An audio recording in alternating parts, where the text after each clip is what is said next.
Welcome to Backlot 605. This is episode number 65. I'm one of your hosts. I am Casey Kelderman. I'm Brian Mensing. And joined with us is Blake Ginnathan. 65. 65. Only 65? Wait till we get to episode 69. That's why and the Billy Madison jokes will be flying. Oh, I was just thinking, is there 69 we're jokes getting in ready to Madison? retire. Yeah. You're going to, what, retire? Yeah, 65, get ready to retire. That's not how that works. No, we're going to keep going. I'll retire when I'm dead.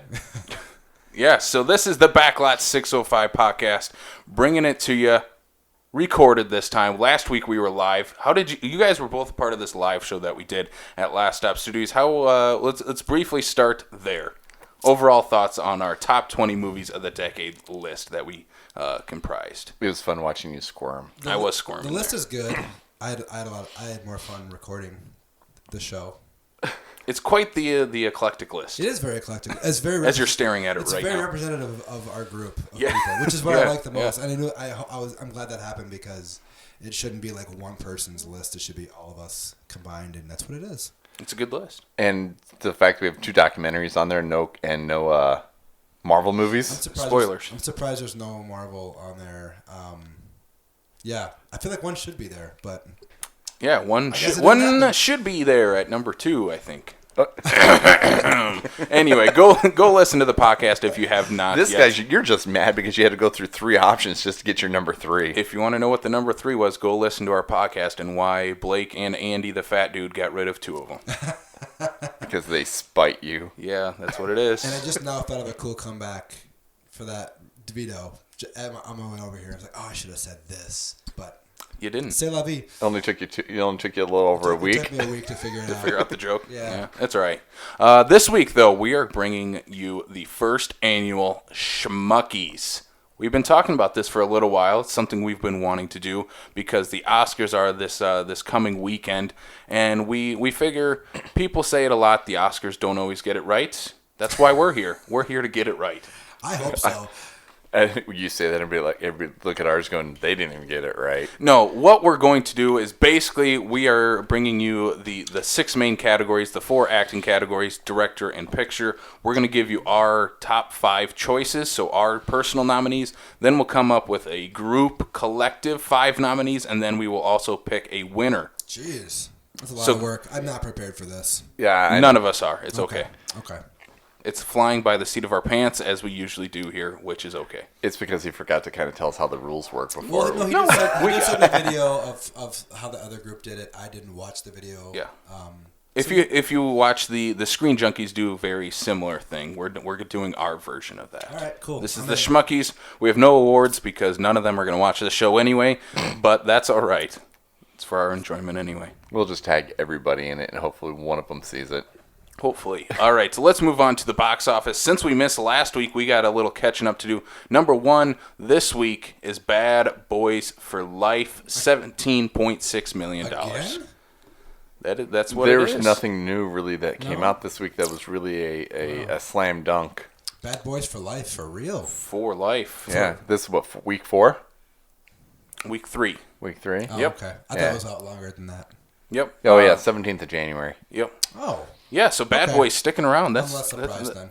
Bad Boys 4 is coming now. So. Yeah. Oh, yeah. The way they ended it, we know that's happening. And it won't be 15 years. That, no, I will never know that. All I'll just say is the way that they ended the movie, you know that it won't be 15 years before there's another one. We don't know that. It'll be 2 years. It'll be like 2 years. All right. Bring back Michael Bay, please. No, don't. I enjoyed this one more than the other 2. Bring in The Rock. No. No. Fine. His franchise Viagra has lost its 4-hour mark. More like quit putting The Rock in every franchise. Yeah. Is what I say. Exactly. They'll wait till this one starts dying and then they'll put The Rock in. I'm fine with him in the Fast and the Furious series because he's been there for a while and it's good, but I don't want to see him in everything. All right, number 2, 1917, $9.6 million, 6th weekend out. That's pretty good for this movie. I think it helps that it is a wide release Oscar-nominated film. I think that's everything. I think that's the only reason why it's where it's at right now is people are trying to catch up on those Oscar movies. And it's a war film. Right. And more movies do very well in January. Number 3, a movie that is not doing very well, is Doolittle, $7.7 million, 3rd weekend out. Why are people still watching this movie? Because RDJ.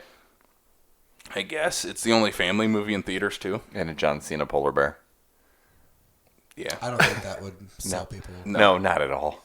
It's Robert Downey Jr. and the title of Doolittle, and there's no other competition for families to go see right now. Isn't Frozen 2 still in theaters?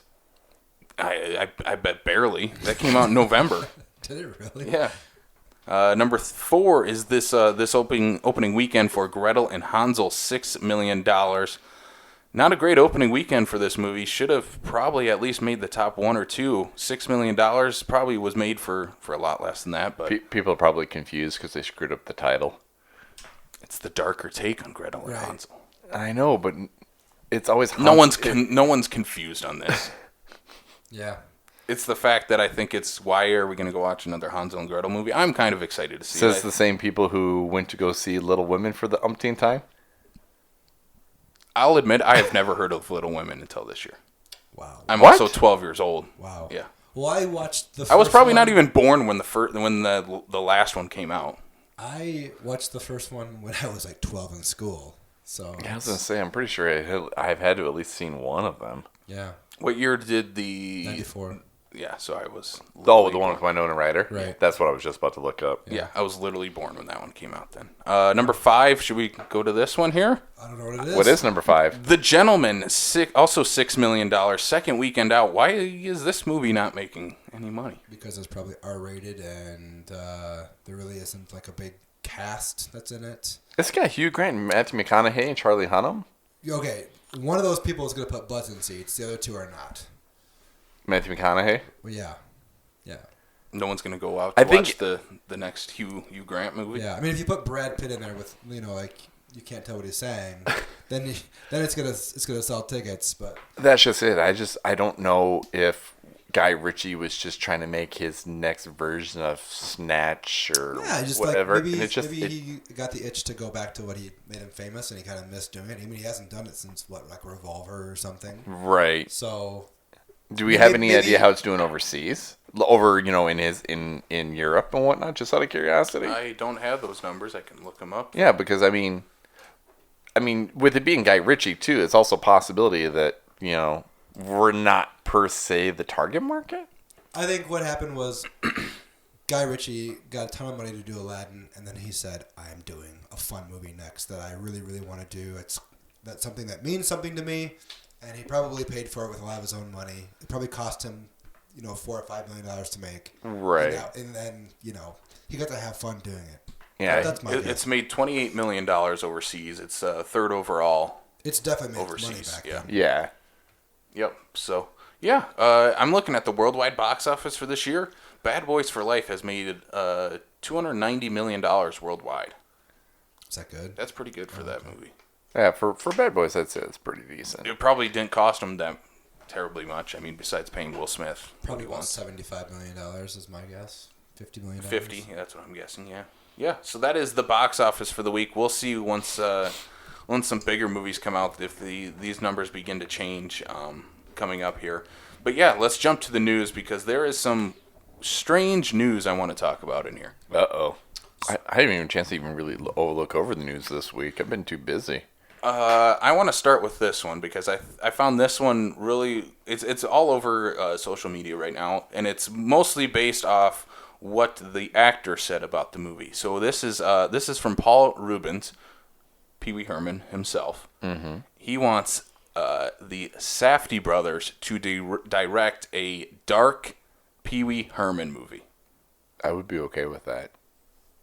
I mean, Pee Wee Herman's already a dark entity anyway. It's the weird, campy, kind of fun. I don't know. It's just Pee Wee Herman's just a dark character anyway. I think that'd be an interesting thing to see. See a dark and gritty Pee Wee Herman. Yes? No? Oh, you want my opinion on Yeah. this? Yeah. I think it's a bad idea. I would rather have a Paul Rubens where he plays himself. Kind of behind the scenes of Pee Wee Herman, directed by the Safdie brothers. As much as I don't like him, I think they should get Tim Burton back to do another one. Just get those two guys to come back and kind of His Netflix movie wasn't too bad. Who's that?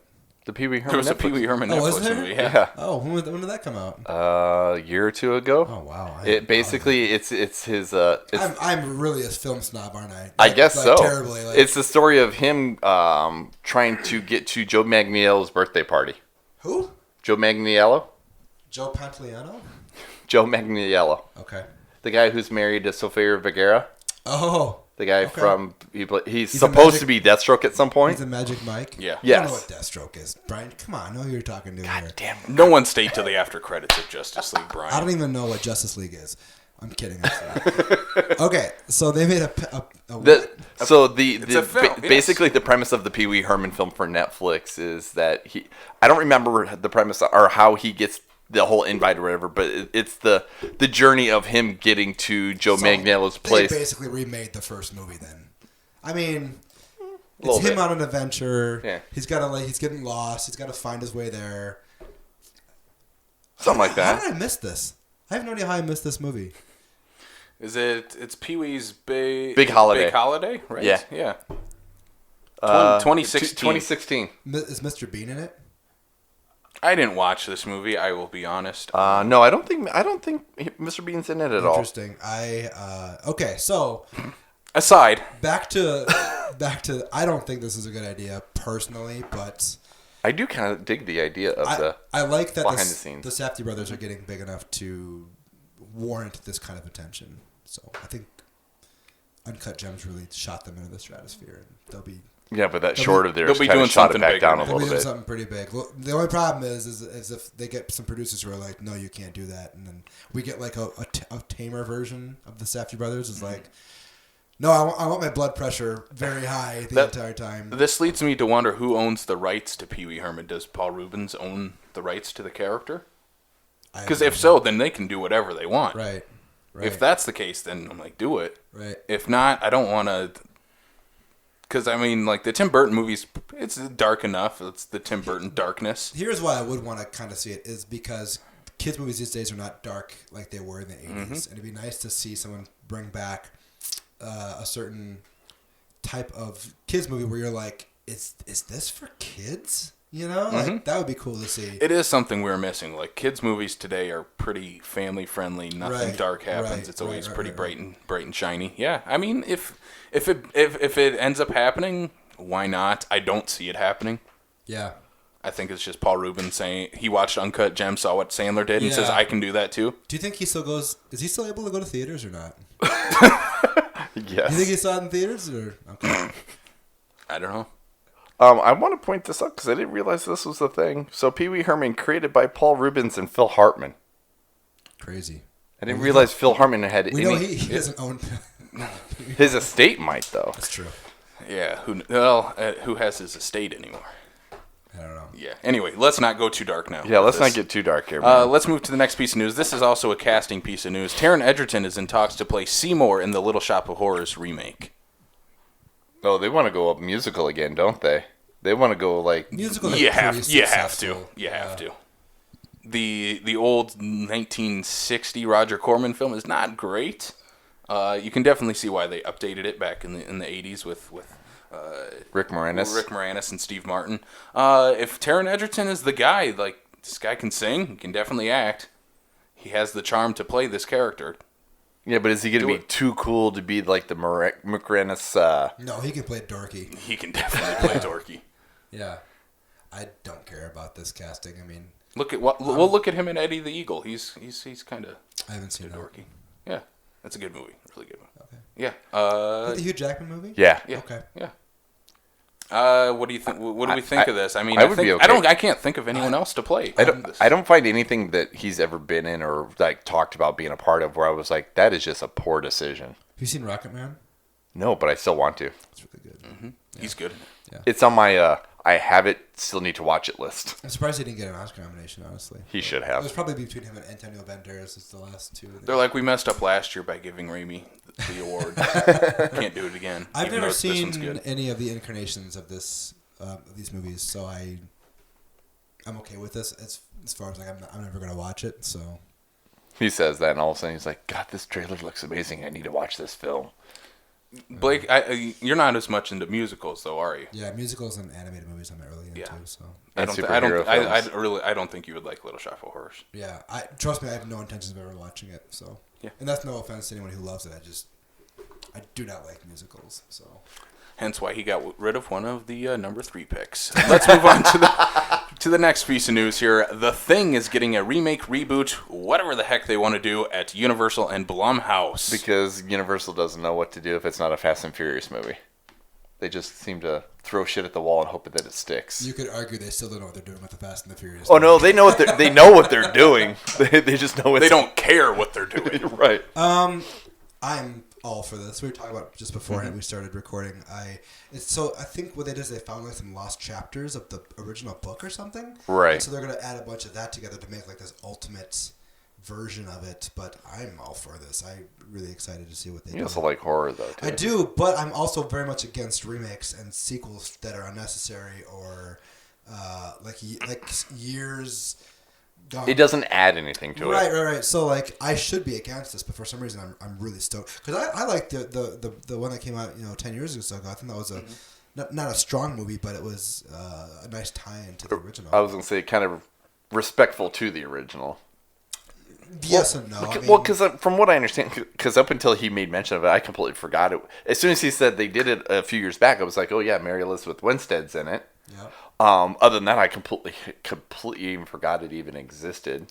That it was supposed to be a prequel. It was supposed to be like a remakes prequel. Like they weren't even sure what it was originally at the time. I'm pretty sure they advertised it as a remake. They advertised it as a remake, and it turned out to be a prequel. Yeah. Right. Have you seen it? You haven't seen it at all? No. Have you seen the original? It's been so many years. No, the original. No. I'm talking about. No, he's talking about the. He's talking about the. That's Carpenter. not the original. But. Whatever. That's why I'm saying this isn't sacred. This has already been done three different times. Yeah, no. But I mean, the fact that we're talking about if they're adding content from newly discovered stuff that would be beneficial to the story, like remaking it, I don't see it as an issue because they're not trying to rehash it just for the cash grab. If I'm disappointed about anything, it's not that it's that it's not a mini series or a limited series. Like it should be like a 8 or 9 episode thing. That would be cool as hell.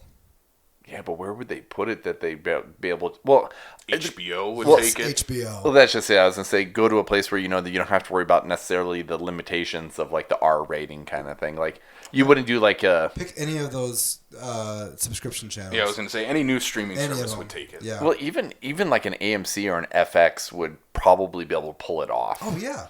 Just because they ride that fine line for basic cable. They don't ride the fine line. They jump over it. Run over it. Yeah. Yeah. I mean, some of that stuff in the later seasons of Sons of Anarchy is pretty graphic. The end of the season. Some of the stuff in the beginning of the seasons. Yeah. So, I'm excited for this. I really am. Yeah.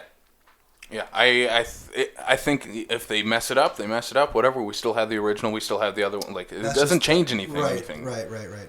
I used to be in a similar vein as you. Like remakes. What's the point? But it's like you still have the original. Yeah. It's not taking anything away from that. If you go back to the 30s and 40s, there's movies made that were remade 10 years later, and 10 years later after that. And like remakes have been happening forever since filmmaking began. Well, look at Scarface. Yeah, exactly. I didn't even know that it was a remake until I bought the box set here 15 whatever years ago it was. Wizard of Oz is a remake. Yeah. So we don't talk about that. I've definitely loosened my chain on remakes and stuff because it's like, oh, I could get upset about this, but then it's my duty to be like, well, this really great original exists and you should watch that, whatever it may be. And who knows? This could turn out to be who's to say the definitive thing. Yeah, who's to say it doesn't turn out to be like the better version? Like you said, Wizard of Oz has been remade and whatnot, and everybody talks about the remake. Another thing that people don't talk about with horror, the genre, is that it's taken more seriously nowadays. Yeah. You know, like it's given more money. Mm-hmm. The writers care about it more. The filmmakers are they love the genre. They aren't just directors for hire. You know, they might put a lot of effort into it. Like Casey said, it could be better than John Carpenter's. That's a sacrilegious thing to say. But, there's a possibility of that happening. There's a possibility, yeah. So who knows? You can get your next John Carpenter out of it. Right. That's what I'm curious about. Who is going to be behind the director's chair? They should give it to the guy who did the Safe Haven section of VHS 2. Is it Gareth Edwards or Gareth Evans? Gareth Evans? Yeah. The guy behind the raid? Yes. Yeah. Yes, that is him. Yeah. They should give it to him. Yeah. Because that guy could do violence like no one else. Oh, just look at the raid movies. Look at Safe Haven. I like that pick. That's a good pick. Yeah. Even that's because Safe Haven is a claustrophobic section in that movie. Yeah. All one location, pretty much. Yeah. I'm in. Or maybe Flanagan. Maybe that might be too exploitative for him. I don't think he can do gore like that. Yeah, he's more of like a methodical, slow burn thing. Yeah, who knows? Yeah, I'm excited. I'm gonna let you guys talk about your horror. We'll get to that. But let's jump into something that Brian can definitely talk about. Fast and the Furious. Oh, I thought we went to Pee Wee Herman. Yes, the Pee Wee Herman stuff. Fast 9, we get a teaser, a poster, and a 4-minute long trailer. And yes, I've been cheesing about it since Friday, since the trailer dropped. All right, let's start with the poster. What did you guys think of this Power Rangers looking poster? Didn't look at it. I have no idea what you're talking about. Oh, that's the pre-trailer poster too, even. Because they've actually expanded said poster because the orange belongs to the mystery character. Oh yeah. John Cena? No, the guy that died. no, they're bringing back the dead again. Cool. I'm in. So no, when I'm watching the trailer and whatnot, and I see one of the characters from Tokyo Drift, I'm like, all right, I see Earl, and then I do a little bit to pick up on Lucas Black. They bringing him back to the franchise finally, and then to have Sun Kang come back at the very end, I was just cheesing out. I'm like, you already had my money at Fast 9, and this even gives me more reason to go. Like you said, they're way beyond jumping the shark. We're just in it. We're just in it just to see what the hell they're gonna do next. What did I say after watching this trailer? They didn't only jump the shark, they blew it up. They fucking blew it up. And I'm all for that because this trailer, I was sitting in my car after work watching it, and I was sitting there yelling at my screen, what is happening? What is going on? And then when it shows Han at the end, I'm like, what? Go for it. I don't care anymore. They don't care. But they're going to space in the next movie. Why not? Just go for it. Oh, speaking of which, I did watch that the Road to Fast F9 that was on TV for the Miami concert thing that Derek was talking about. And there is literally a reference from Michelle Rodriguez about where else can we go but other than sci-fi. They're going to space. Like, it's going to happen. Like, that's one thing I like about the franchise. They listen to the fans and they'll give them what they want, unlike Star Wars that kind of listens and doesn't do anything. Yeah, it doesn't really know what the fans want. Fast and Furious fans, I think, are all pretty much on the same page as to what they want. More ridiculous, more crazy car stunts, go to space. They introduce a rocket in this movie. They have cars swinging from ropes like Tarzan. Like, just go to space. Like, let's do it. I'm in for it. A rocket-fueled Pontiac Fiero is probably one of the best things I never knew I wanted in life. Blake, what did you think of this trailer? He's like, I don't care. No, so I watch trailers all the time in my house with my wife in the room, and she's always like on her phone, and like I put this on, and she's just like, she looks up and she's like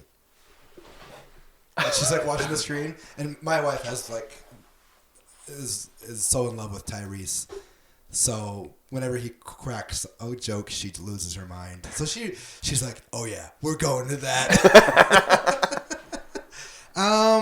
As far as me, I mean, it looks all right. I try not to get too excited about these, like, 'cause I really wanted to see Hobbs and Shaw, and I was kind of like let down by that one. But I also didn't finish that one either. I haven't even watched it yet. My screening got rained out, literally. Yeah, I mean, I'll see it, but it depends on how badly my wife wants to see it. Like, it might be a first weekend thing, it might be a second weekend thing. But. I have to put in PTO at work because really? I'm going to the 5 o'clock on Thursday, the day that it comes out. Man. I already have my ticket. Do your life the best way you know how. That's what I say. Always do it one quarter mile at a time, That's right, Brian. man. That's how 1/4 hour Nope. at a time. According to the beginning of the trailer, Vin himself says, I can't live my life 1/4 mile anymore. I used to live in a quarter mile. What did we think of this weird John Cena reveal? Where John Cena is now Vin bad guy. Diesel's... No, Yeah. he's Vin Diesel's brother. I'm thumbs down on John Cena. We talked about it yesterday a little bit. I think he can't play tough, and so... Here's the thing. He'll be the villain halfway through this movie, and then he'll switch. Right. Yep. Yeah, maybe. He'll be playing Cypher the entire time. Is that her name, Cypher? Mm-hmm. Okay. Yeah. I love how some people were giving her shit about the dreads from the first one. I Then do- all of a sudden, the hair, you're looking at going... I do love her haircut. The new one? Yeah. Yeah, well, it's definitely different. You're like, well, I guess she complained enough about the wig that she was having to wear. They're like, here, we got an idea for you. And she probably had to get rid of that bombshell hair anyway. How many movies has she been in now? 3 of this will be her third. No, Second. second. Really? Yeah, she was only in Fate. Huh? Because Oh yeah, she's not in the 7th. Furious 7 was all about Statham. Yeah. Yeah. Wait, this is the 9th one? Yes. Holy God. That was like 6 or 7. Do I have to bring you back up to speed again? Maybe I should re-listen to that Fast and the Furious episode. Okay. Yeah, wow. I thought she was in the one after the Brazil, but maybe not. I thought she was in the Brazil. The one after Brazil is 6. That's one. That's when they're in London with Luke Evans as Owen Shaw as well. They're like on the freeway in Spain with like a tank or something. Is that the 6th one? Yeah, that's the 6th one. Who's the bad guy in that one? That's Luke Evans. Luke Evans. That's Owen Shaw. I thought there was like some Asian dude who was in it as well. Some famous martial artist. Wasn't there a famous martial artist? Is that in 6 or 7? Which is the It's one? where they had the. There's a really good fight, like in a train station. Oh yeah. No. Is that He's who you're thinking? no. No, He's I'm thinking of- he's in the bus and that's about to go off the cliff. Yes. That's in Furious 7 Is when it Donnie Yen? I don't know. We should rehash another no, episode. it's not Donnie Yen. We'll do another Fast and the Furious episode. Yay! I needed to do a rewatch of these I'm all looking this again. up. You move on. Speaking of that, I'm about halfway through Fast 5 already. I saw some of your Letterboxd reviews, Brian. You are a madman. What are you talking about? Your star rating for the Fast and the Furious movies, I think it's a little biased because they're all 5 stars. Hey, I enjoy them, and you know I what? have no problem with Gina that. Carano is in the 6th one too? Yeah, she's the one. Lord. She's not great in that. She's the military person that flips on Hobbs. I will say she's the one episode I saw her of in The Mandalorian. She's good in that. She's good in The She's Mandalorian. clearly gotten better as an actress. She's hired an acting director or an acting coach. That's for sure. All right, let's move on to Yes. the. Are we doing the Schmuckies already? The first annual really long. Schmuckies. We got this. It's good. So what we're gonna do? We have 5 different. This is the trophy right here. That's it. The big, classic Schmuck Room thumbs up trophy. That's it.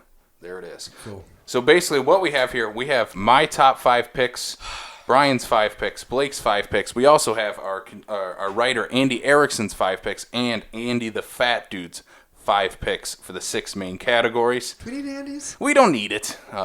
He's gonna love one of your picks, though, Blake. I know that. Is he? Yeah. Okay. Which Andy?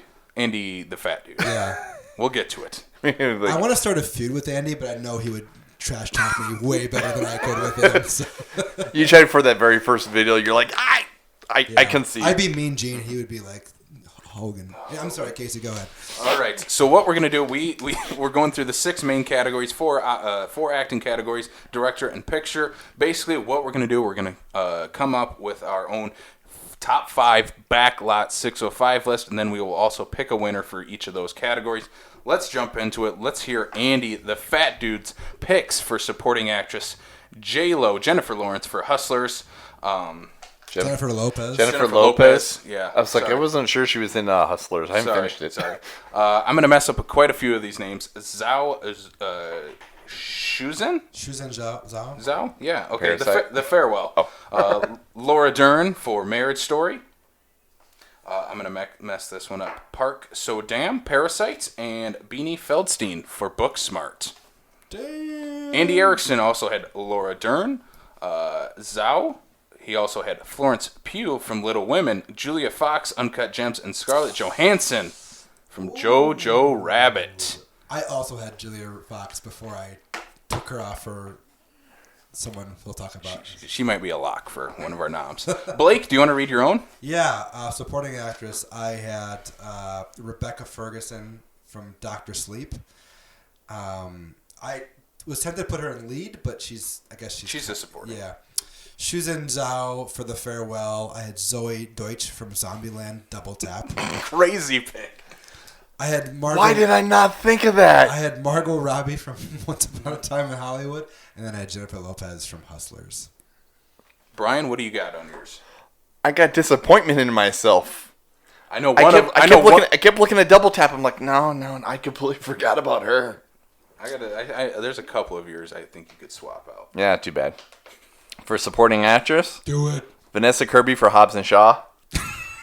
Because you know what? I love Vanessa Kirby. Because she held her own she's against great those in two. the Mission She's Impossible gonna be a movies. star. She's gonna be a big star. Andy McDowell in Knives Out. Ready or not? Huh?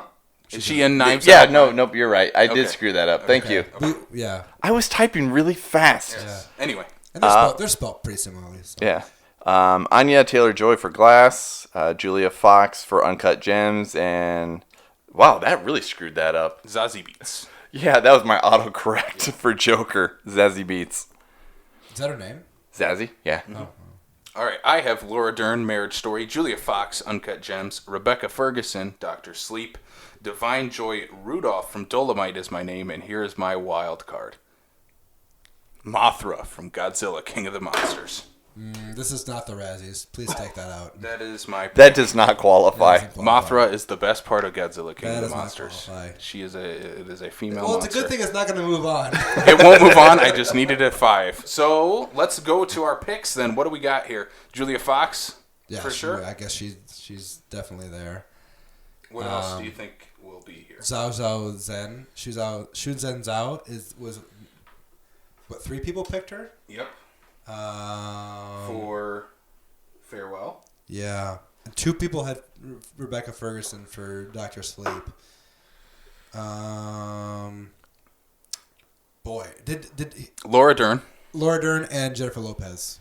There's You your think 5. so? Well, Well, there's the multiples, is what he's saying. you got to that's do what the I'm multiples thinking, first. So even if I have ones that aren't there, that I want there, they don't count. So We could also just tell the Andes that they don't count anyway. They're Oh, not. no. They're not here to represent. no, they count. Yeah, that's true. But one of the Andes has a legit reason not to be here. What? Because he's out of state? Yeah. Minor detail. It's Sunday. It's 6 hours away.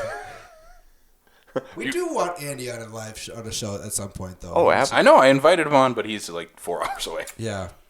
So yeah, this is what we got then for our Schmuckies, the top 5.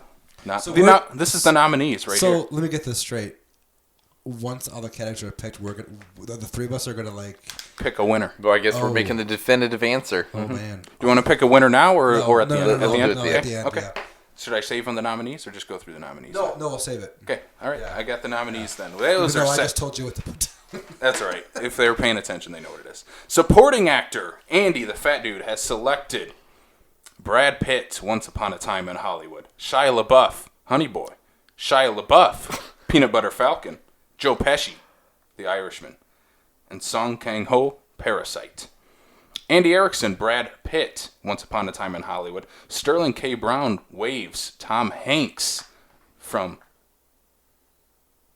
Which one is it? Is it Don't Be...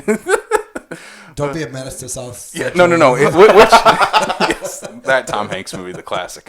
Is it Won't You Be My Neighbor? Yeah. Okay, I I get I haven't seen it, so. I get that in the documentary mixed. I'm sorry. We did it for an entire episode. Yeah, Joe Pesci from The Irishman and Al Pacino from The Irishman. Blake, what do you got? I have Brad Pitt from Once Upon a Time in Hollywood, Joe Pesci from The Irishman, Jack Rayner from Midsummer, Song Kang-ho from Parasite, and Kevin Garnett from Uncut Gems. That's brilliant. Inspired pick. Yeah, Very. I think he's very good in the movie. Even if he's playing himself, like he's not. He's not. He's playing himself. That's a hard He's thing to do, He's though. not being over. Like he's in the scene. He's not being overtaken by anybody else. Like he's legit really good in the movie. Yeah. Brian, what do you got? Supporting actor. Brad Pitt for Hollywood. Chris Evans for Knives Out. Nick Frost for Fighting with My Family. Adam Brody for Ready or Not. And Lakeith Stanfield for Uncut Gems. Keith's good. Keith was the other one I was toying with too. All right, I have... I really didn't think about Kevin Garnett. I'm like, that makes perfect sense, but I did. That's my wild He's card. not an actor, so I didn't think about it that way. I have Willem Dafoe, The Lighthouse. I knew that was coming. Just kidding. It's good performance. Wesley Snipes, Dolomite is my name. Sick. Bill Hader, It Chapter 2. Evan Alex from Us. He's the son. Oh. Oh, good. And Kevin Garnett, Uncut Yeah. Gems. Did you pick that after I set mine in? No, He I had totally mine. did. No, He I had had to. mine done already. Okay. He doesn't watch sports. I know who Kevin Garnett is. Right. I was gonna say I'm not suggesting that. Just Grew up as a Timberwolves fan, boy. All right, so that's a dope list. all right, what do we got? Brad Pitt will be in there for Once Upon a Time in Hollywood. You think Joe Pesci? Yeah, and I guess Kang Ho Sung or Kong Sung. I'm so sorry. Song Kang Ho he got 2. 2. Kevin Garnett has also gotten 2. Okay, so Brian, would you be okay with KG coming in instead of Lakeith? Personally, no, but I'm not arguing that he doesn't do a good job playing himself. I think he's better than Lakeith in the movie, honestly. Really? And Lakeith isn't given a lot to do in the movie. That's not for me to say. Well, who? So there's at least There's not a lot of crossover. There's 2 Joe Pesci's. There's 2 Song Kang Ho's. Song Kang Ho, There's, I think. There's 2 Kevin Garnett's. I think that's it, isn't there? At least for overlap. So we're gonna have to discuss this then. So Joe Pesci's. So we got Joe Pesci, Brad Pitt, Song Kang Then Ho. Kevin Garnett's got to get in. I think we got to put KG in. Well, okay. So my rationale is if you got to go with the most votes and then work your way down. So right. Brad Pitt has the most, he gets in. Yeah. And then whoever has multiples, then you get those in. Yeah. So who has the multiples? Joe Pesci. Joe Pesci, Brad Pitt, and Song Kang Ho. And KG. Kevin Garnett. Yeah. Yeah, So so I Kevin think Garnett's got to KG be has there. to go in. Yeah. But it's not to say you still can't have Lakeith in there anyway because you still only have 4. No, we can discuss it. We just what I'm saying is first order. Agreed. We need to Yeah. get This is where discussion comes in. So What the shit just happened? we got 2 for Shia from Andy the Fat Dude. Okay, I will speak on Shia LaBeouf because I was going to pick him before I picked Kevin Garnett. So you could use that as a vote if you wanted to. For which one? I've not seen Honey Boy, so it'll be Peanut Butter Falcon. Brian, you have also seen Peanut Butter Falcon. It is a really good performance. I haven't seen it yet. I've heard nothing but great things about Shia. He's fine. I'm not gonna. Fine or he's fun. He's fine. The only one I would hard argue for is Willem Dafoe. Because I think he's fantastic. Here's the reason why I didn't put him down, because he's technically a lead. Is he though? Yeah. Mm-hmm. Technically, I didn't put Pattinson in it. That's not my fault. I didn't put Pattinson in the. That is not my problem, Casey. What do you think he's a lead though? Yeah, I do. Really? There's only 2 of them. Well, there is only 2, but Pattinson's the main character. Yeah, but you could also argue that they're both leads in the same film. Like, Defoe's story is just as important as Pattinson's story. Yes. But who is our introduction into the lighthouse world? That's the way I always look at leads. Who are the one we follow? Who is the one that we are following into this world that Don't they is show presented? They show up at the same time. They do show up at the same time, but it's Defoe has been there before. Sure. Listen, this is not just my award show. If you want to put Willem Dafoe down, you can.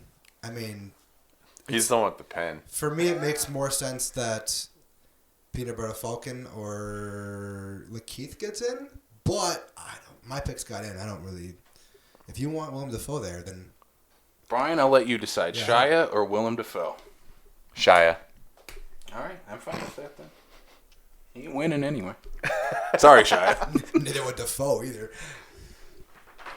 I think Willem Dafoe should be there. He is so good in that movie. He is good. I'm not arguing fantastic. that he's a lead character. Let us know in the comments, is Willem Dafoe lead character in The Lighthouse? Yeah. All right, let's go to Best Actor. We're going to have a lot of crossover in these. Andy the Fat Dude has selected Adam Sandler from Uncut Gems, Adam Driver from Marriage Story, Eddie Murphy from Dolomite Is My Name, Leonardo DiCaprio, Once Upon a Time in Hollywood, and Joaquin Phoenix. Andy Erickson has also selected Adam Sandler, Adam Driver, Leonardo DiCaprio, and Joaquin Phoenix, and also Kelvin Harris Jr. from Waves. I just see that. Blake.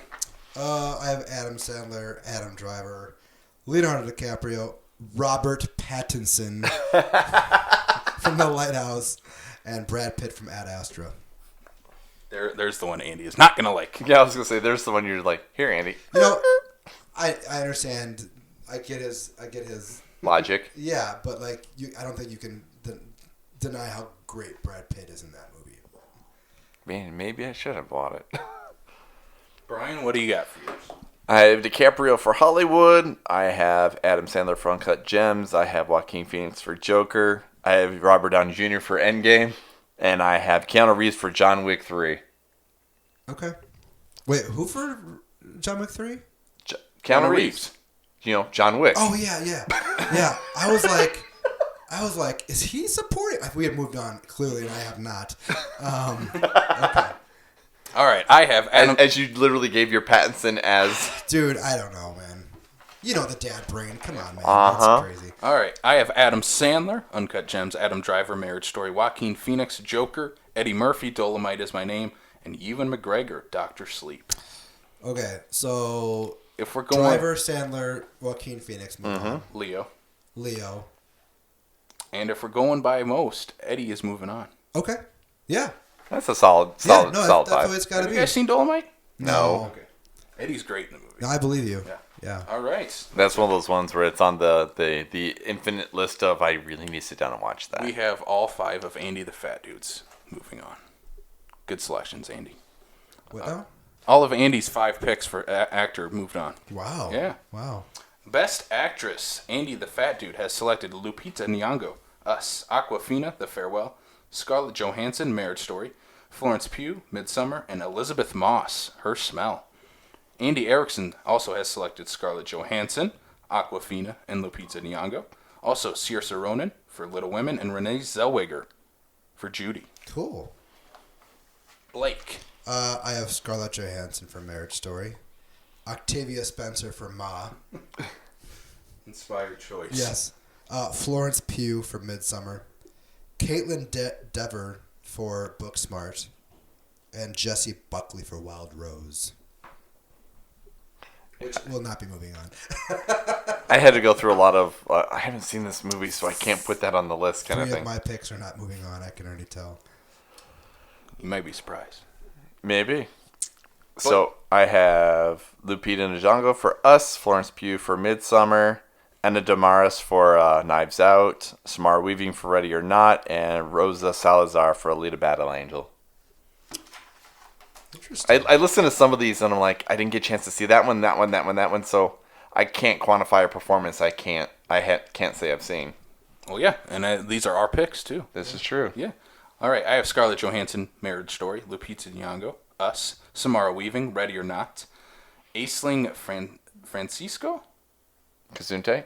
The Nightingale, the main character from The Nightingale, and Caitlin Dever, Booksmart.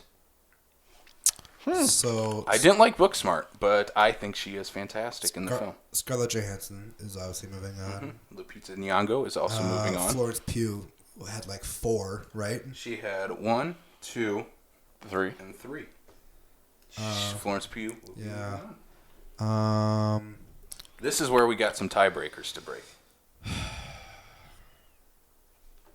Because the other ones are Aquafina has 2, So she moves on. Caitlin Dever has 2, and Samara Weaving also has 2. Wow. Discussion. We have 3 nominees here, 2 spots left. So Caitlin Dever, Samara Weaving. Samara Weaving, and Aquafina. Mm-hmm. All 3 of those are okay. Those are all good choices. I think if we're going with performances as far as like carrying a movie, you can eliminate Caitlin Dever because she's really good, but she's not Carrying the movie. right. She's not It's both of them. right. And out of my 2, I would go Samara Weaving. How over many her. spots are left? 2. There's only 2 spots. I would say those 2. Samara go on. Weaving and Aquafina. Yeah. Because I didn't like Ready or Not, but Samara Weaving is clearly a movie star, and she's And she carries that movie. That movie would not be as highly regarded by most of us as without that performance. Yeah. It would suck less if she wasn't in the movie. You would suck more? Wait, it would suck more. It would suck more. I was like, wait a minute, you just gave her props, and you're like, it would suck less. All right, best director. Dad brain. Fat dude Andy Erickson has selected Bong Joon-ho, Parasite, Quentin Tarantino, Once Upon a Time in Hollywood, Sam Mendes, 1917, Josh and Benny Safdie, the Safdie brothers from Uncut Gems, and Lulu Wang, The Farewell. Andy Erickson has only given me 4. I don't know why he only gave me 4. But he has also selected Bong Joon-ho, Quentin Tarantino, and Sam Mendes. Also Greta Gerwig for Little Women. Wow. Blake. I also have Quentin Tarantino. I also have Bong Joon-ho. I also have Josh and Benny Safdie. I have Christian Petzold for Transit and Lulu Wang for The Farewell. I know one of us is not moving on, but I'm okay with that. I know one of mine that's not moving on. All right. What do you got, Brian? Tarantino for Hollywood, Jordan Peele for Us, Safdie Brothers for Uncut Gems, The Russos for Endgame, and Dwayne Johnson for Knives Out. Is that 5? Okay. All right. I have Jordan Peele for Us, Jennifer Kent for The Nightingale, the Safdie Brothers for Uncut Gems, Robert Eggers, The Lighthouse, and Issa Lopez, Tigers Are Not Afraid. Okay. So Gotta get your Shudder subscription use out of it. Tarantino. Bong Joon-ho, I would imagine, will move on. Yep. The Safdies clearly move on. All 5 of us had this. Besides Andy, had the Safdies. Would Lulu Wang move on? She got 2. She has 2. Jordan Peele has 2. Okay. And Sam Mendes also has 2. Let's discuss. I have not seen 1917. And it's for the sake of the technical side of it, it's great. But I mean, from the sake of the story and everything, for me, it didn't do it for me. Okay, so here's what I'm gonna do with 1917. I have not seen it, so I can't comment on it. So in my logic, I can't push it through. Mm-hmm. Right. So Totally I understand. guess it's up to you. Have you seen it, Casey? I have not. I have not seen The Farewell, though, either. Okay. And so, this is interesting. Mm-hmm.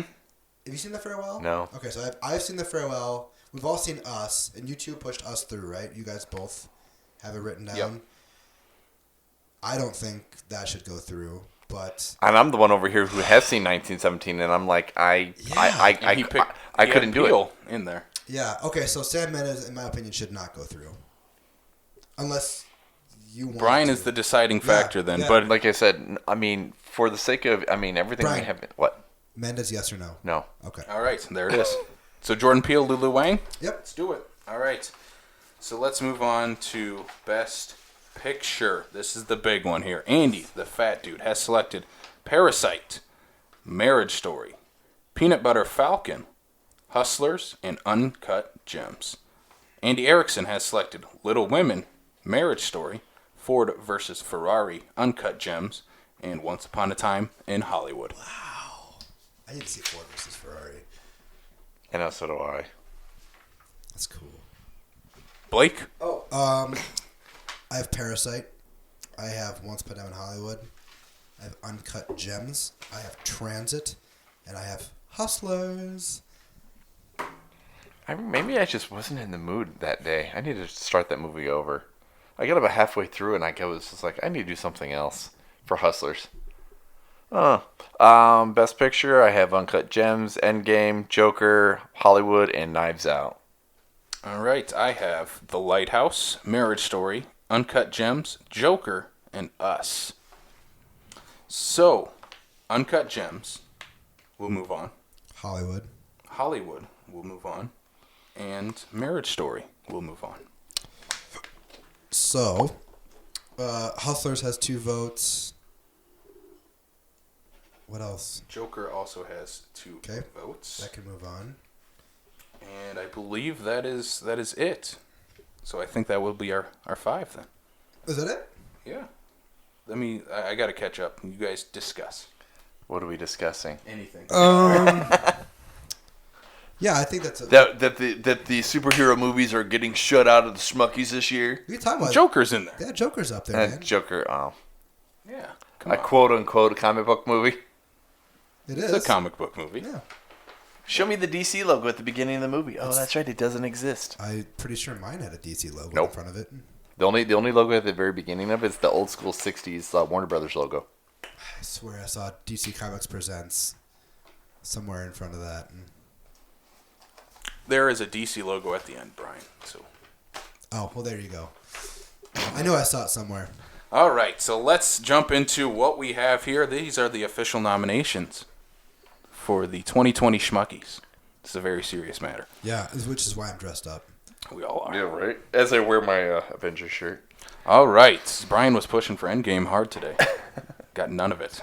That's all right. All right, so we're going to start with supporting actress. The nominees are Julia Fox, Uncut Gems.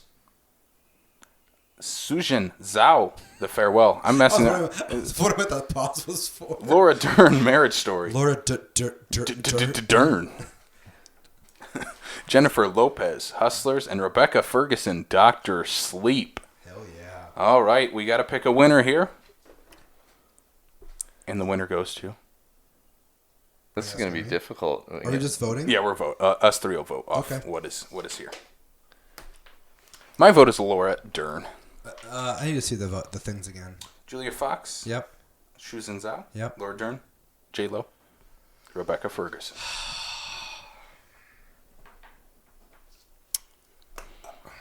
Dun, dun, dun, dun, dun, dun, dun. You know what we should do is actually write the names on the card and like, you know, like It's a little late for that. I know, but maybe next year. Next year, I want all 5 of us here. Yeah, for sure. This is In tuxedo. In tuxedos, we're I'm not doing buying it all. tuxedo for this. I gotta go with Suzan Zhao for The Farewell. Brian? So what happens if we all pick 3 different ones? I'm going to have to call Andy on the phone. And I'm looking at this. We'll just discuss. Andy Heller? Between what I've seen and whatnot, I would go with Julia Fox because there's most of the song that I haven't even seen yet. We are in a bind, guys. Okay. This is going to happen. If this is a tiebreaker, but we can discuss. If this is a tiebreaker, then my second choice would have been Julia Fox for Uncut Gems. That is... There you go. Yeah, I would say she's probably my second pick as well. So, you guys want to push her through as the winner? I don't want this to be like a totalitarian, you know. Like, They aren't here, so we're going to Okay. have to just pick. yeah, I think she's fantastic in the movie. I do too. And you guys haven't seen The Farewell. I thought And- Laura but- Dern was great in Marriage Story, but we all. Laura Dern's going to go get her Oscar this Sunday, so we will give Julia Fox her Schmuckie this week. Okay. Yeah, there you go. And I would even say this too, for the sake of Julia, here's the fact that she's going up against somebody like Laura Dern, who's an established actress, and this is Julia Fox's first. This is her breakout role. So my mom went and saw Uncut Gems. Did I tell you what she said about Julia Fox? What did she say? She said? Something about her. I was gonna say something about her butt. She did. My fiance said the same She thing. come, my mom was like, yeah, she was really good at it, but she had a huge butt. And I'm like, okay. And she's like, well, and I'm like, well, yeah, I noticed. Of course I did, you know. And she's like, yeah, of course you saw it. It's all this big fake butt. And I'm like, all right, mom. All right. All right, so Julia Fox and her big butt wins. Yeah. That the best thing. Yeah. Yeah. No, I think she's great in the movie. I do and, too. Yeah, Laura Dern's going to get her Oscar. Julia Fox wins Best Supporting Actress at the Schmuckies. Right. All right, We'll supporting... make sure to send her a copy of this. We'll just send her a picture of it. She can frame it and put it on her wall. Tweet it at her. All right, supporting actor Brad Pitt, Once Upon a Time in Hollywood. Joe Pesci, The Irishman. Sung Kang-ho, Parasite. Kevin Garnett, Uncut Gems. And Shia LaBeouf, Peanut Butter Falcon. Pitt all the way. I'm going Brad Pitt. I figured so. I have not seen Hollywood yet. It is on my list to watch this week before the Oscars. So You did say I'm you're fine gonna. with You it. did say you're gonna rent it today. I think so. Yep. All right, so that is Brad Pitt. We are adding another award to your collection. Your first ever Schmuckie. Congratulations, Brad Pitt. Yeah. All right, let's move on to Best Actor. Oh man, let's get dicey here. This is the big one. All right, Adam Sandler, Uncut Gems. Adam Driver, Marriage Story. Leonardo DiCaprio, Once Upon a Time in Hollywood. Joaquin Phoenix, Joker. Eddie Murphy, Dolomite Is My Name. Brian, what do you got? Damn it. This is hard. It is hard. I kind of want to go with the underdog of Adam Sandler. Because I think it was an outstanding performance, and it's not something we get out of him very often. What about Joaquin Phoenix? I want to hear you talk about Joaquin Phoenix. It's an absolute fantastic performance, but it's also not anything out of the realm of what we know that Joaquin Phoenix is capable of. Okay. You know, he can do weird, crazy, anything like that, you know. It's just is his version of whatever he's putting out there, you know, whereas, you know, Adam Sandler gets that opportunity every once in a blue moon to actually put out a dramatic performance to, you know, somebody who should have possibly even got on a short list for the Oscars, let alone completely snubbed. because I think this performance, I did not get the tension and the anxiety that you two keep talking about, but I still won't argue that it's one of his best performances ever. I am gonna go. Okay, so I'm going between Joaquin Phoenix and Adam Sandler are my two, but I think Adam Driver is just killer in Marriage Story though too. This is tough. Yeah. This is really tough. So the way I'm gonna rationalize this, I think someone else could have stepped in Marriage Story and delivered a great performance. I think someone else could have stepped in for Joker and also delivered a great performance. Uncut Gems is completely hinged on the fact that you know Adam Sandler and you know who he is, because the character he plays is unlikable. You should not like anything he does. He is a dirtbag. He is cheating on his wife, spends no time with his kids, constantly bets all his money away. But the fact that it's Adam Sandler adds another level to you actually rooting for the guy. And I think no one else could have done that is out there right now. So I'm going to go with Adam Sandler. Okay. Guys, this is a clean sweep. A Sandler all the way. It's Sandler. Sandler? All right. It's the Sandman. As the Andes are like, no. I agree. My alternate would have been Adam Driver. Everybody had Sandler on their list. Yeah. So Adam Sandler, you will not be getting your Oscar this year, but you will be getting your Schmuckie. Congratulations, Adam Sandler. You should have gotten a Schmuckie back at Billy Madison. For worst actor? Yes. We don't do the worst actor, remember? We don't do the Razzies. All right. Best Actress. Scarlett Johansson, Marriage Story. Lupita Nyong'o, Us. Florence Pugh, Midsummer. Samara Weaving, Ready or Not. And Awkwafina, The Farewell. This is also really tough. We only have one crossover with the Oscars this category. What do you mean? Only one. Has been nominated for an Oscar Yeah, this the year. rest- yeah. Scarlett Johansson.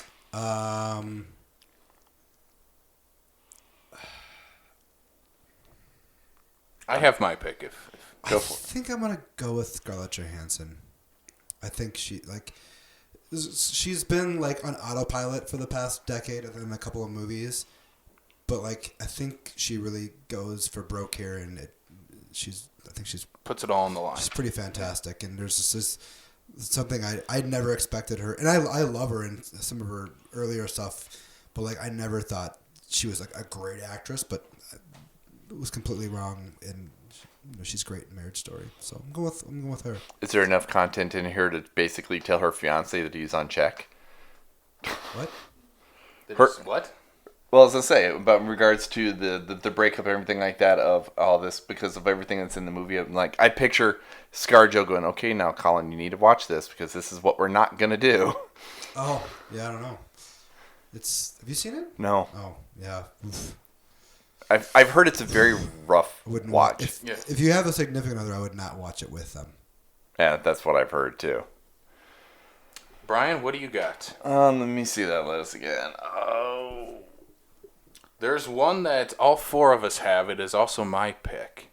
What, Florence Pugh for Midsummer? No. It's probably Lupita Lupita Yeah. Nyong'o for Us. Yeah, that would probably have to be my first for it, because, I mean, not only she put on a great performance, she basically plays two performances in one movie. Aside from that, both of those performances are just she dives into both, and she's completely sucked into both characters. I think that the movie doesn't work without her, and it's the performance that has stuck with me the most this year out of anyone. And that movie came out March. February. Yeah. March. Yeah, so I'm gonna go Lupita Nyong'o. Okay. You too? Yeah, I'm All good right. with that. Blake's Yeah, not, but she's all right. this is just like whose line is it anyway? The points don't matter. Lupita Nyong'o has won the first ever Schmuckies for Best Actress for Us. Congratulations, Lupita. Dun, dun, dun. All right, Best Director. Quentin Tarantino, Once Upon a Time in Hollywood. Josh and Benny Safdie, the Safdie brothers, for Uncut Gems. Bong Joon-ho, Parasite. Jordan Peele, Us. Lulu Wang, The Farewell. What a list. And then we go silent. Yeah, we got some thinking to do. Blake, do you have one? You're leaning towards? Well, my top 3 movies of the year are all here. Mm-hmm. Man, this is hard. The Safdie brothers created an atmosphere like no one else could. Parasite is a huge international hit. And Tarantino's made his best movie. Man, I don't know. Brian, do you have anything you're leaning towards?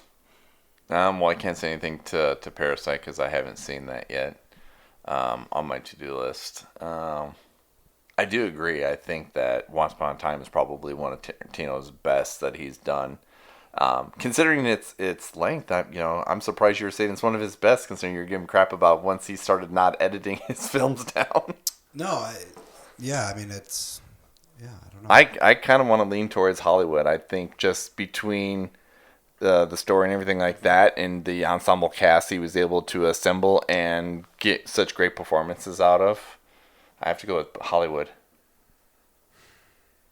Blake, do you have yours yet? I think I got to go with Parasite. Only because it's a movie that is defined. You're going to throw it off to me who has seen neither then. Well, so you the only reason I'm not doing that to spite you or anything. I'm just saying. Because I would go with the Safdie brothers is my pick because it is just an unreal experience watching. Yeah, well, Gems. I think I'm not going to let you sway me. I think I'm going to stick with Parasite because it is this movie that's defied odds for all year long, and it speaks to everyone, and it's very relevant right now with what's happening in the world.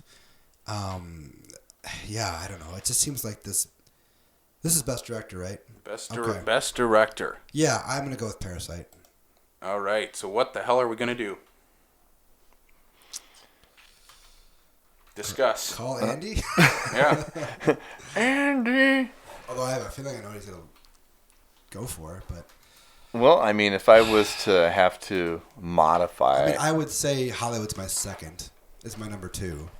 I don't know if that gives credence to anything. Yeah, I sent a message to Andy. We are not ready for this. Yeah, but I think looking at this list, I think Jordan Peele is a great pick. But there's just something about Uncut Gems that is just magnetic about it because there's nothing else like it. But I have not seen Parasite. I haven't seen Hollywood. That is on my list. You should have been more prepared. I'm kidding. I'm totally kidding. It's also our list. I have completely strange list than everybody else that is put out there. Speaking of which, you at one point told me you were going to put The Headhunter on. He was there, and then I'm like, oh yeah, duh, Jordan Peele. I would have to be up there also with Uncut Gems. I mean, again, like I said, I didn't feel the same anxieties that you guys did, but again, it is still a good, solid film. Is this what's happening? Is we're turning towards Uncut Gems? We're going to be like, just give it to the Safdies. I mean, I'm not opposed to it. I wouldn't be opposed to giving it to Tarantino or Bong Joon-ho either. Well, here's the thing. How many lists did the Safdie brothers appear on? All 5, or? He appeared on everyone except Andy Erickson's. He did not. He left one off. So he must have forgot to put that on there. I'm not sure. Do you want to go to Best Picture and then we'll jump back to Director and see what Andy says? Sure. Yeah, we'll if leave, he does. We'll leave it up to that. What do you guys think that are listening still? This is a mess. Happened in the history of award season. There's never been a tie like this. A tie. Yeah. We're gonna give it to all 4 gentlemen. All right. Best Picture, then we'll move on to that for now. Uncut Gems, Marriage Story, Joker, Once Upon a Time in Hollywood, and Hustlers. Ooh. Best Picture, huh? Best Picture of the year. What is the movie that encapsulates 2019? Well, it's Parasite. That's not an option. That encapsulates 2019. Why did you put Hustlers on here instead of Parasite then? Because did it have the most votes? Hustlers only had 2. How many did Parasite have? 2. Do you want to switch? No, not no. No, that's fine. the way it is. That's fine. No. It's definitive. No. All Can't right. Can't retroactively change it. This is not making. This is not the Oscars. Oscars. This is This not is the not Oscars. a democracy. Yeah. I I got it. Brian, do you have anything I gotta go with Once Upon a Hollywood. you're leaning towards? I would have to say Hollywood. This is the best picture? Yeah. Again, I mean, it encapsulates so much, as well as with all the different performances, even outside of those that are even just small performances. Yeah, I think so. I mean, I would love to give it to Uncut Gems, but I've only seen it once, and Hollywood I've seen a couple times. And are you afraid to go back to see Uncut Gems, or you just? I am actually. I am. Yeah. It's I almost had a heart attack watching that. So we're back to director. Andy has not decided. We just need to decide that. Let's just go with the set. Okay. I'm okay with the Safdies. You okay with Yeah. the Safdies? Yeah, let's go with Safdies. I was gonna. All right, let's do it then. So maybe this is how the Academy Awards thing. So like, just give it to those guys. Whatever. We just need to decide. We'll just do a Green Book. Whatever. We'll just go with the Green Book. Whatever. I thought that was Moonlight. All right, let's run through this one more time then. Supporting actress. The Schmuckie for supporting actress has gone to Julia Fox, Uncut Gems. Congratulations. Supporting actor for the Schmuckies has gone to Brad Pitt, Once Upon a Time in Hollywood. Congratulations, The one Brad. that might actually get an Oscar for it. Best actor has gone to Adam Sandler, Uncut Gems. Congratulations, Adam Sandler. Best actress has gone to Lupita Nyong'o, Us. Congratulations, Lupita. We are way off from the Oscars this year, aren't we? It's okay. Which is what we were. That's what we were kind of That's hoping what we for. were planning on. All right, best director has gone to Josh and Benny Safdie, the Safdie brothers, and then best picture, we might get this one right. Once Upon a Time in Hollywood. How are we feeling about this? I think that is quite the list. Yeah. Very different from the Oscars, Yep. and I think that's what we wanted. And I'm completely okay with that. Yeah, the Oscars don't always get it right. We don't always get it right, and you guys should let us know if we didn't get it right. Let us know in the comments or our Facebook page what you guys are thinking. Or to our faces. Like, Yeah, find get us up in the our street- face. Find us in the street and yell at us if we got it wrong. Tell us why Parasite should be Best Picture. Tell us, just Tell us why yell at Doolittle those should two. be No. in the Best Picture conversation For next year. For next year. All right, so that has been the episode. Let us know your thoughts on that. But before we finish this thing up, we need to shout out a couple things we got going on. First thing we should shout out, we have a new episode of the Killer Countdown just came out this last week, which is Blake and Derek Vierink was on that episode, A24 horror movies. Yeah, I can't believe you don't like A20 horror, by the way. I like A24. Yeah, well, whatever. Brian, do you like either or just A24 horror? Do you like A24 horror or do you like A20 horror? A24. That just sounds like you guys are stuttering a little bit too much.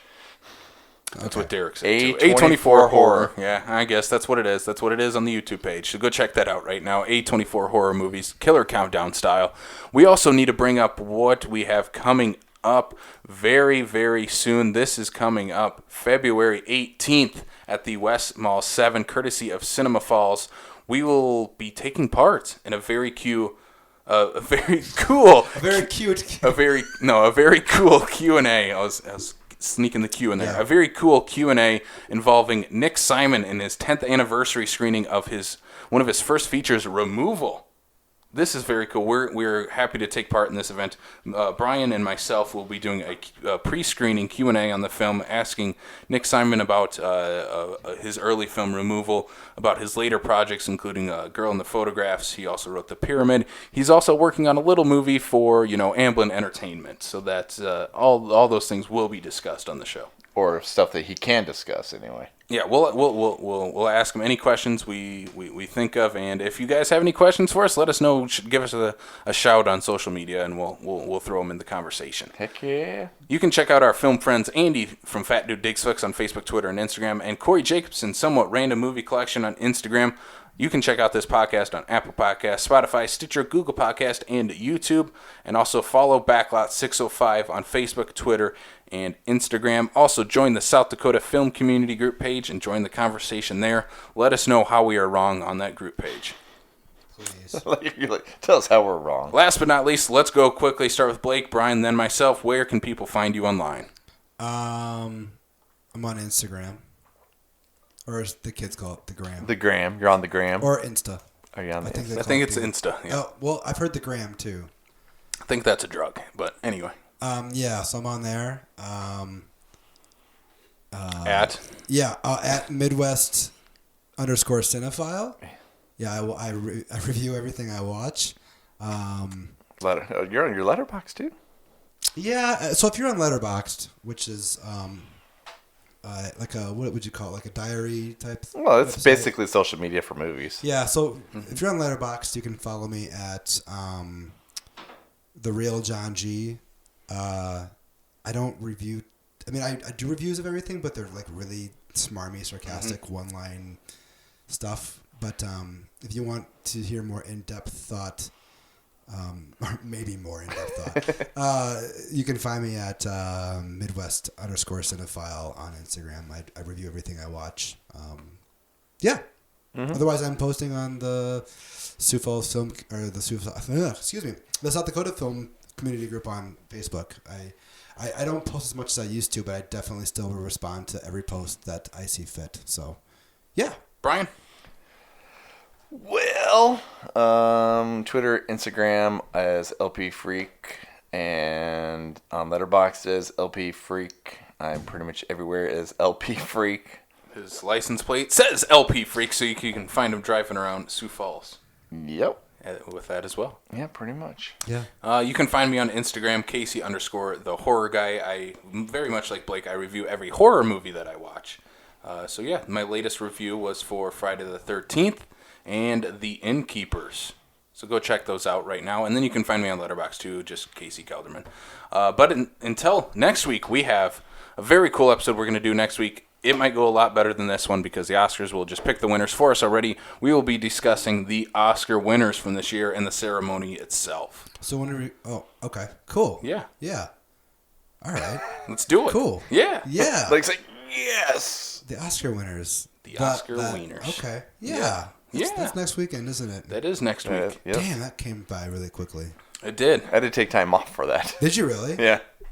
Are you coming to my... Blake was gracious enough to host us for an Oscar party, so we will have some discussion there. And then, I need to print off ballots, and we need to discuss food options because we just do. Yes. Let's do it. I concur. All right. So until next week, this has been the Backlot 605 But podcast. you guys aren't invited, though. Sorry. Just these guys. You might be invited. We don't know. Yeah, we don't know. We'll Some just of you. let's put your address out to the public. To the public. See who shows up. They can really come tell me why I'm wrong. Well, you're wrong. All right. Thank you all once again for listening, and we'll check you out next time on the Backlot of South Dakota. Peace out.